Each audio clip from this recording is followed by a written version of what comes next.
Terran Valdon lay face down in the mud, the metallic taste of blood filling his mouth. The battle had been swift and brutal. The 37th Colonial Defense Force, humanity's finest warriors, reduced to scattered corpses across an alien battlefield. Above him stood Kvora, supreme war matron of the Zathri Dominion. 8 feet tall, her muscular azure-skinned body covered in battle paint and ritual scars, she planted one massive boot on his back. Her warriors, all females of imposing stature, formed a circle around them, their strange, ululating victory cries piercing the air. "This one fought well," Kvora announced in surprisingly fluent Standard English. She prodded him with her spear. "Most humans die running. This one charged." A ripple of what might have been respect moved through the gathered warriors. Terran struggled to breathe against the pressure on his spine. He'd expected death the moment his squad was ambushed, not whatever this was. "The small male is yours then, War Matron?" asked a scarred veteran at Kvora's side. "Yes. By right of combat, I claim him." Kvora removed her foot and hauled Terran to his knees by his hair. Her four-fingered hand could easily crush his skull. "You understand, human? You are my trophy now." Terran spat blood onto the ground. "I understand you're going to regret not killing me when you had the chance." The circle of warriors fell silent. Then Kvora's booming laugh shattered the tension. "Spirit. Good. Broken things bore me quickly." She dragged him to his feet. "You will serve in my camp until you die or I tire of you. If you please me, your life will be tolerable." 2 warriors bound his hands while another stripped him of his remaining armor. The colony of New Tharsis had fallen weeks ago, and his unit had been on a desperate reconnaissance mission when they encountered Kvora's hunting party. Now, he was the only survivor. They marched for hours through dense jungle, eventually reaching a sprawling encampment of hide tents and strange, organic-looking structures. Hundreds of Zathri warriors moved about with purpose, sharpening weapons or training in combat circles. All female, all at least 7 feet tall, with skin tones ranging from deep blue to violet. Terran was shoved into Kvora's tent, a massive structure of stretched hides decorated with bones and battle trophies. Inside, the war matron removed her elaborate helmet, revealing a face both alien and striking. Her features were sharp, with 4 small horns protruding from her forehead. 2 sets of eyes, one pair large and golden, the other smaller and silver, studied him with predatory interest. "You're not the first human I've taken," she said, shedding her outer armor. The others broke quickly. "I'm not like the others," Terran replied, standing as tall as his 6-foot frame would allow. "We shall see." She approached him, her body radiating heat in the confined space. "Your species fascinates me. So soft, yet you've colonized half the sector." She circled him slowly, examining him like a curiosity. Her hand reached out, touching the wound on his face. He flinched, and she smiled, revealing sharp teeth. "Clean yourself," she commanded, pointing to a basin of water. "You stink of fear and battle." When he didn't move immediately, she grabbed the back of his neck. "You misunderstand, human. This isn't a request." Awkwardly, with bound hands, Terran began washing the mud and blood from his face. Kvora watched intently, then suddenly cut his bindings with a curved knife. "Your name?" she demanded. "Lieutenant Terran Valdon, 37th Colonial Defense Force." "Lieutenant," she repeated, testing the word. "On your world, that means commander?" "Of a small unit, yes." Kvora nodded thoughtfully. "Good. The stronger you were, the more honor in your defeat." She gestured to a pallet in the corner. "You sleep there.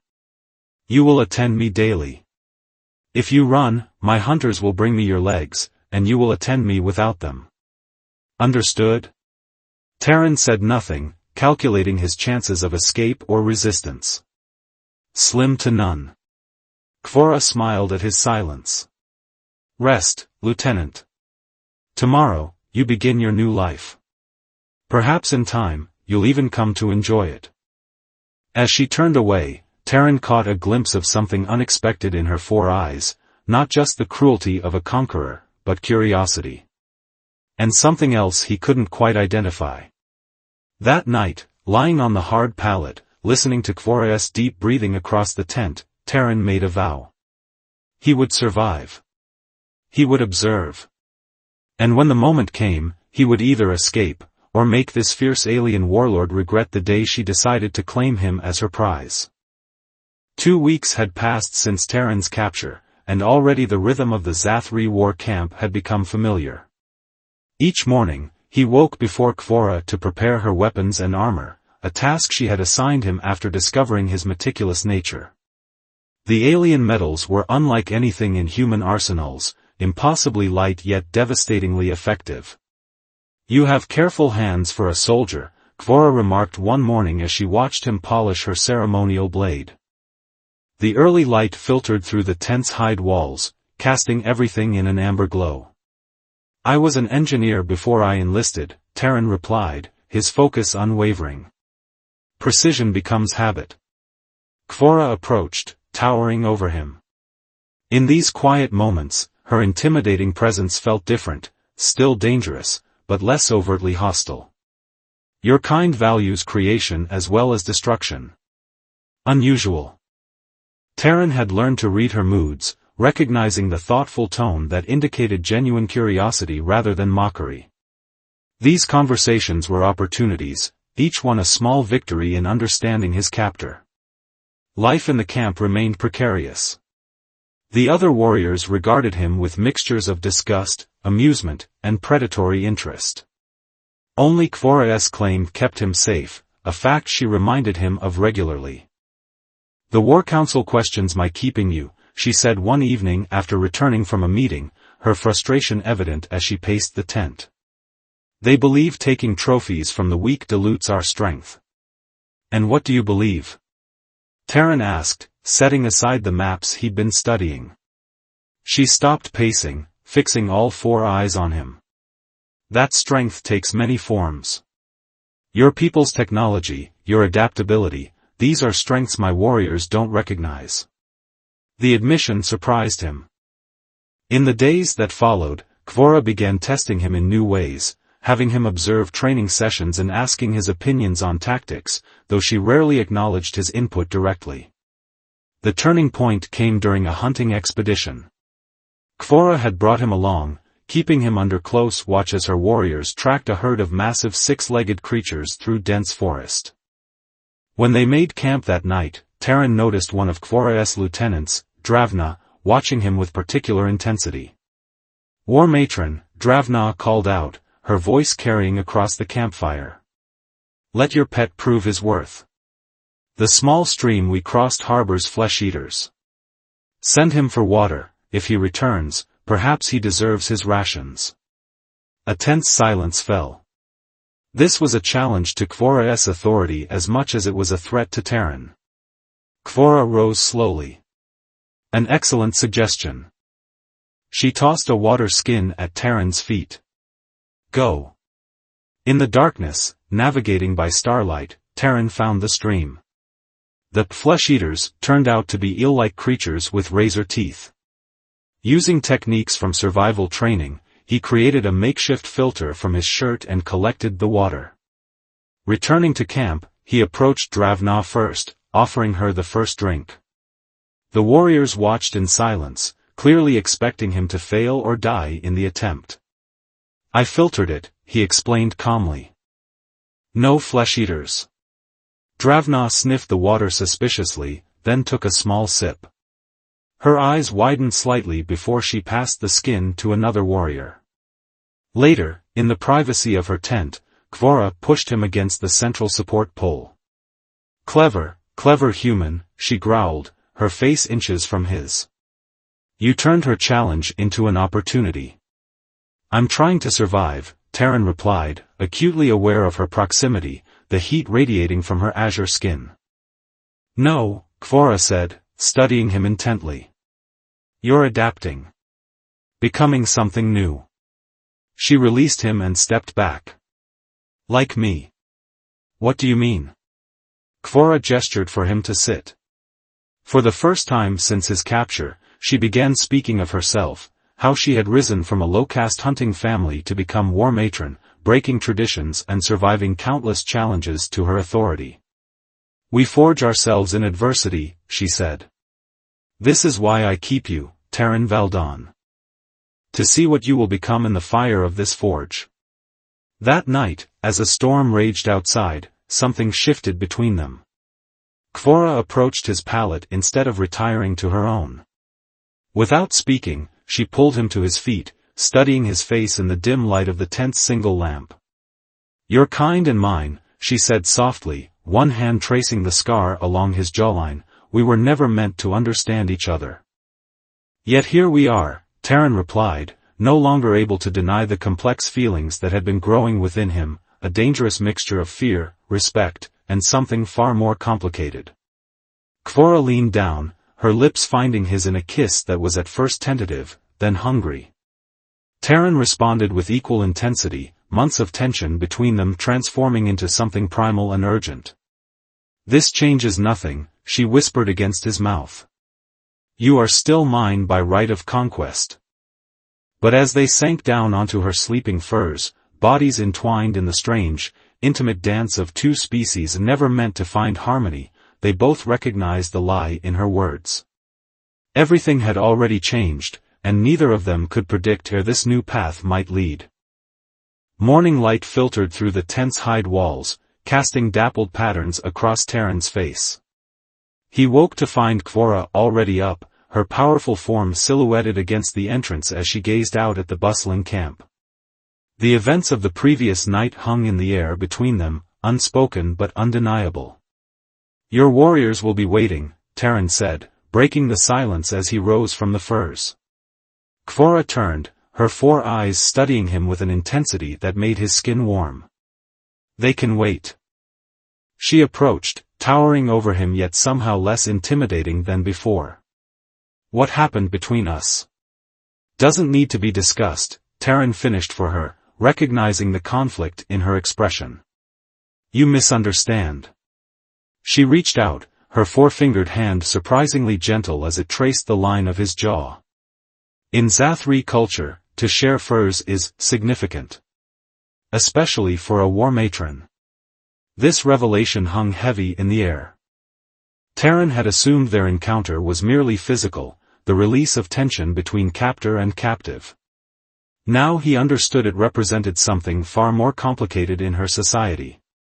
Will they challenge you for it? He asked, concerned. Kvora's mouth twitched in what he'd come to recognize as amusement. They may try. The days that followed brought subtle changes. Kvora began including Terran in war councils, introducing him not as her trophy but as her tactical advisor, a designation that caused ripples of discontent among some warriors but was accepted without open challenge. During one such council, as they discussed an upcoming campaign against a neighboring clan, Terran noticed patterns in their enemies' movements that the Zathri had overlooked.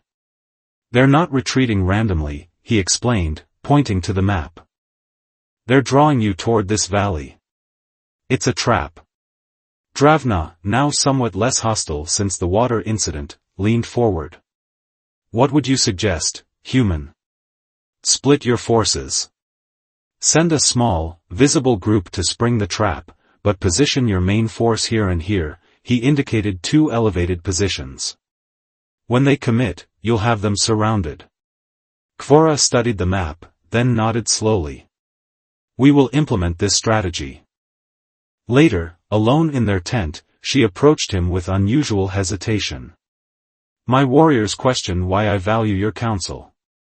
Some believe you manipulate me for your own survival. Do you believe that? Terran asked. No, she replied, settling beside him. I believe you are conflicted. You help us defeat your fellow humans. Not humans, Terran corrected. The Draylan Mercenary Corps. They've killed more colonists than your warriors ever have. For the first time, Kvora seemed to truly see him as an individual with his own motivations, not merely a conquered enemy or exotic companion. That night, their intimacy held a new quality, slower, more exploratory, filled with questions neither dared ask aloud. 3 days later, Kvora's forces executed Terran's strategy perfectly. The rival clan was decimated, their leaders captured. Terran's status among the Zathri shifted dramatically. Warriors who had once spat at his passing now acknowledged him with nods of respect. It was during the victory feast that everything changed again. Kvora had insisted Terran sit at her side rather than serve as before. Wine flowed freely, and the normally disciplined warriors gave themselves over to celebration. "You've earned their respect," Kvora murmured, her breath warm against his ear. A rare achievement for any outsider. Terran was about to respond when he noticed a shadow moving wrong, a figure slipping behind the war matron's seat with unnatural stealth. Without thinking, he lunged, shoving Kvora sideways as a blade sliced through the air where she had been sitting. The assassin, a lean, scarred Zathri bearing the markings of the defeated clan, snarled in rage. Terran felt the burning slice of the blade across his shoulder as he grappled with the attacker, buying precious seconds until Kvora recovered her balance. What followed was swift and brutal. Kvora's roar of fury filled the feast hall as she seized the assassin, breaking her arm before slamming her to the ground. Guards rushed in, dragging the would-be killer away. Terran sat heavily, pressing his hand against the wound in his shoulder. Kvora knelt before him, her expression a complex mixture of rage, concern, and something deeper. "You risked your life," she said simply, examining his injury with careful fingers. "Yes." "Why?" The question hung between them. Terran looked into her 4 eyes, the golden and silver irises reflecting the firelight, and realized the truth that had been growing within him for weeks. "Because your life matters to me," he said quietly. "More than I expected it to." That night, as Kvora carefully cleaned and bound his wound, the barriers between them fell away completely. She spoke of her childhood, of the brutal trials she had endured to rise above her low-caste origins, of the constant vigilance required to maintain her position. In turn, Terran told her of Earth, of the colony worlds, of his family lost during the early Zathri raids. Rather than driving them apart, these painful truths seemed to forge a deeper connection. "In another life," Kvora said, her fingers intertwined with his, "we might have met as equals." "Perhaps we still can," Terran replied. Their kiss was different this time, not the hungry claiming of their first night together, but something more profound. As they made love beneath the moons of this alien world, Terran realized he was no longer planning his escape. Somehow, against all reason, he had found something worth staying for in the most unlikely place imaginable, the arms of the very warlord who had conquered him. "They're moving faster than anticipated," Terran observed, studying the scout reports spread across Kvora's war table. 3 rival warlords had formed an unprecedented alliance against her, their combined forces now marching toward the main Zathri encampment. Kvora stood with her arms crossed, her usual commanding presence tinged with concern. The assassination attempt was just the beginning. War Matron Kel'Thuzza has been gathering support for months. "Because of me?" Terran asked, voicing the question that had haunted him since learning of the coalition. "Not only," Kvora replied, her lower eyes meeting his while her upper pair remained fixed on the maps. "My methods have long troubled the traditionalists. You are merely their most visible excuse." The last month had transformed Terran's position in the camp. No longer just Kvora's prize, he had become her recognized advisor and, more scandalously, her chosen mate. While some warriors like Dravna had accepted this evolution, others viewed it as an abomination, proof that the war matron had been corrupted by human influence.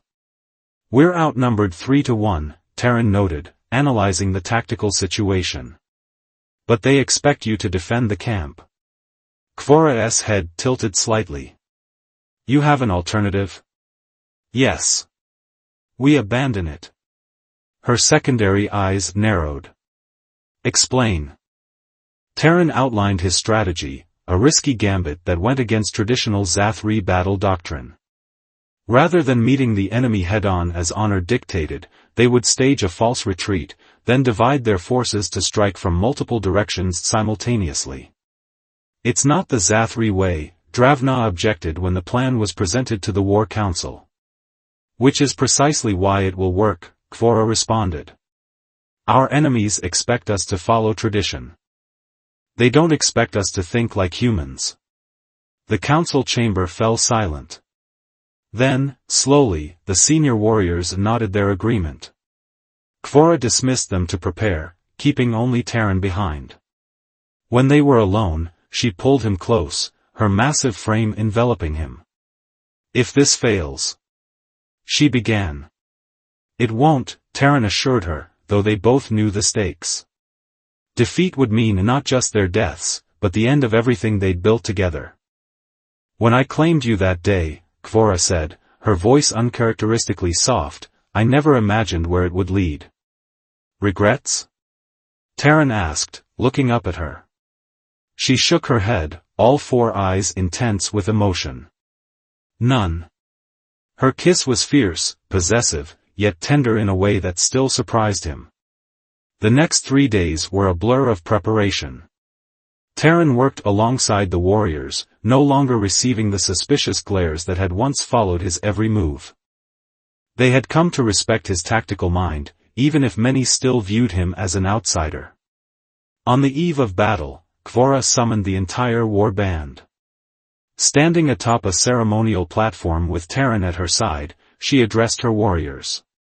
Tomorrow, we fight not just for our survival, but for our future, her powerful voice carried across the assembled ranks. Our enemies believe our strength is diminished because we have embraced change. They are wrong. True strength comes from adaptation, from taking the best of all worlds and making it our own. She placed her hand on Terran's shoulder. Look upon this human. Once our enemy, now our ally. He has proven that wisdom can come from unexpected sources. Together, we will show our enemies that the Zathri do not just conquer, we evolve. The warriors pounded their spears against their shields in approval, the sound like thunder rolling across the night. In that moment, Terran felt a surge of pride and belonging he had never expected to find among those who had once been his captors. That night, in the privacy of their tent, their lovemaking was desperate and tender by turns, each touch, each kiss carrying the weight of what tomorrow might bring. Afterward, lying in Kvora's arms, Terran finally asked the question that had lingered between them. If we survive this, what happens then? Kvora traced the line of his jaw with one finger. Then we forge something new, something neither human nor Zathri has seen before. Dawn brought chaos as planned. The camp was dismantled with practiced efficiency, giving the appearance of a hasty retreat.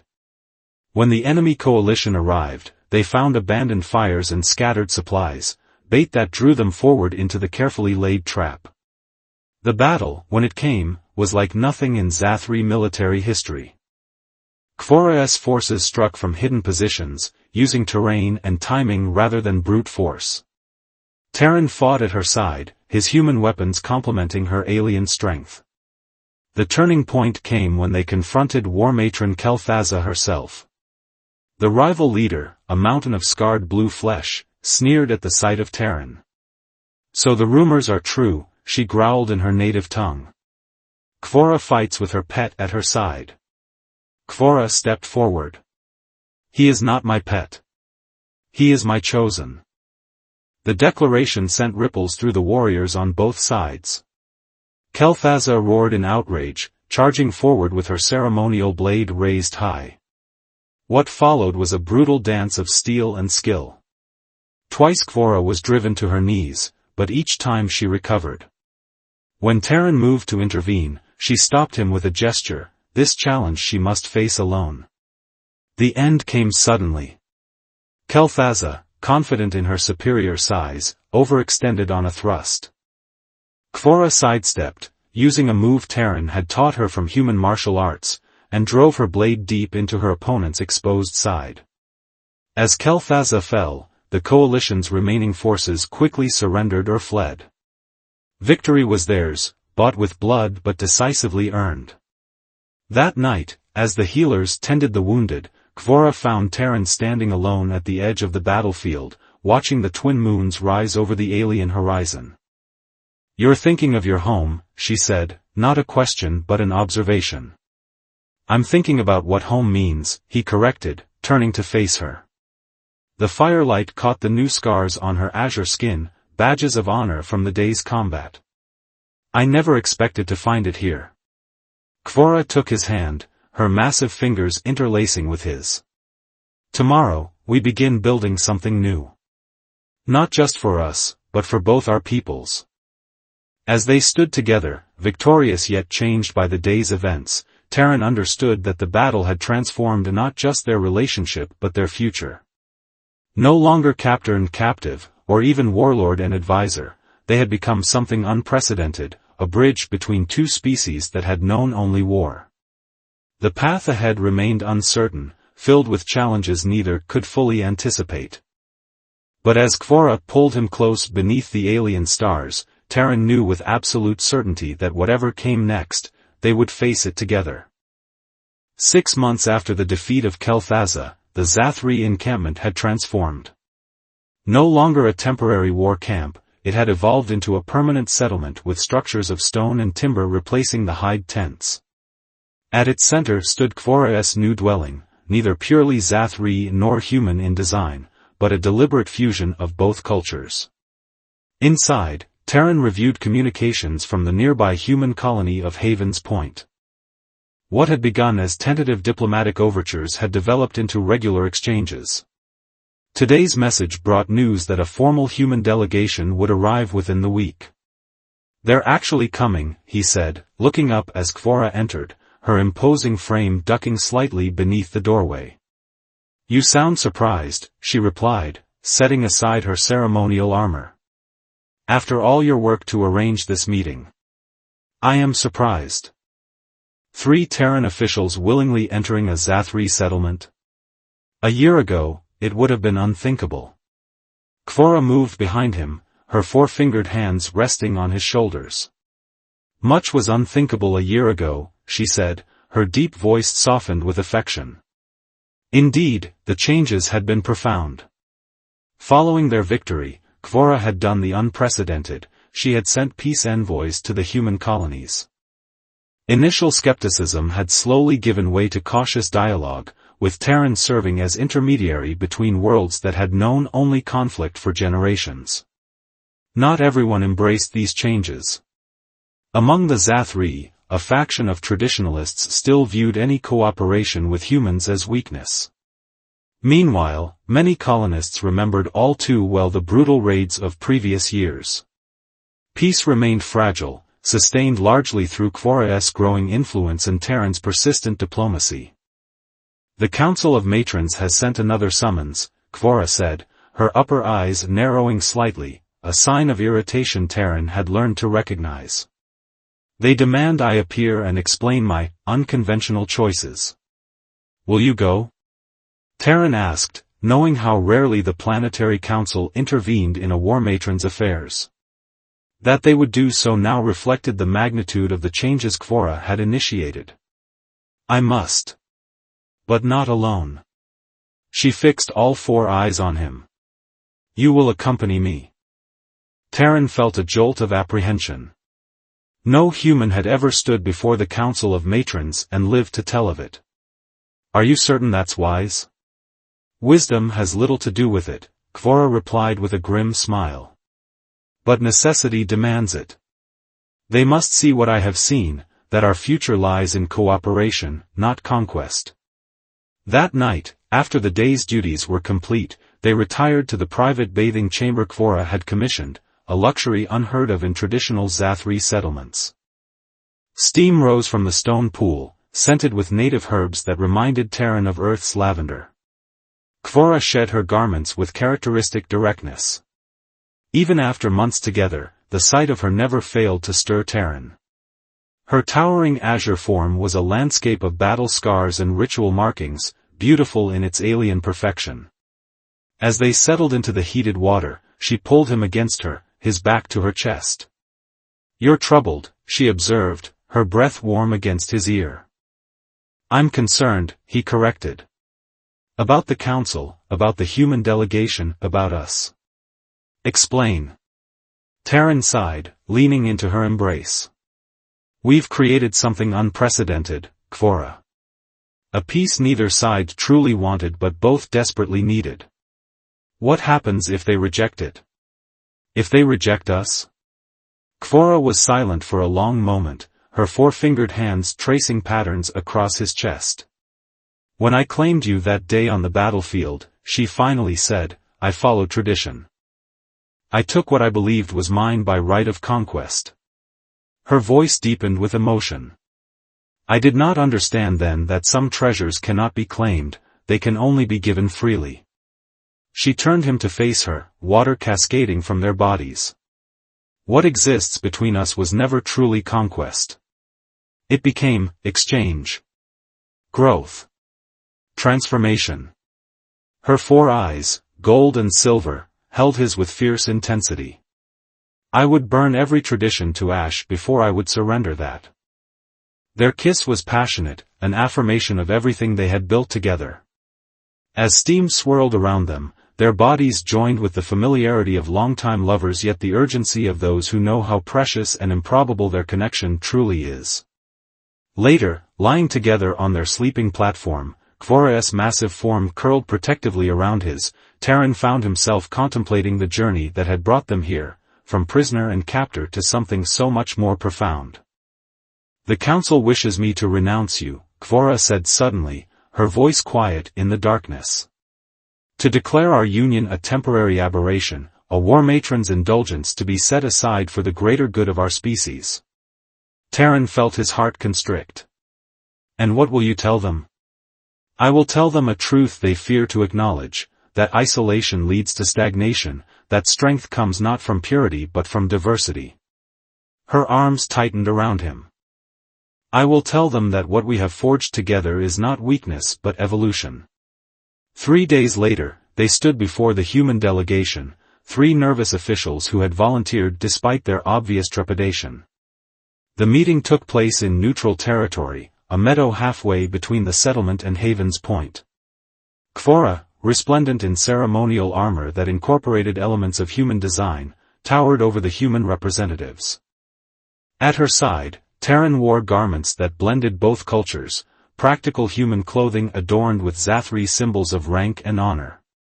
"We welcome you in peace," Kvora began, speaking formal English with careful precision. "For too long, our peoples have known only war. Today, we begin writing a different story." The lead human delegate, Ambassador Reyna, stepped forward. "The colonies remain cautious, War Matron Kvora. Your reputation precedes you." "As does Lieutenant Valden's," Kvora replied, gesturing to Terran. "Once your soldier, now my advisor and chosen mate. Living proof that our differences need not divide us." The negotiations that followed were tense but productive. By sunset, preliminary agreements had been drafted, trade routes established, boundaries defined, cultural exchanges proposed. It was a beginning, fragile but full of possibility. That evening, as celebratory fires burned in the settlement, Kvora and Terran stood on the high ridge overlooking both their home and the distant lights of Haven's Point. "Tomorrow we face the Council of Matrons," Kvora said, her expression solemn. "Whatever their judgment, know this, I claim you no longer as prize or possession, but as equal. As chosen." Terran took her massive hand in his. "And I choose you, freely and completely," he replied. "Whatever comes next, we face together." As the alien moons rose above them, casting silver light across 2 worlds that had begun the slow journey from enemies to allies, Terran reflected on the strange path that had led him here. Defeated in battle, claimed as a trophy, he had ultimately found something no victory could have given him, a new understanding of strength, of honor, and of love that transcended the boundaries of species and tradition. Together, they had been transformed. And in their transformation lay the seeds of a future neither could have imagined alone, one where the line between conqueror and conquered dissolved into something far more powerful: partnership.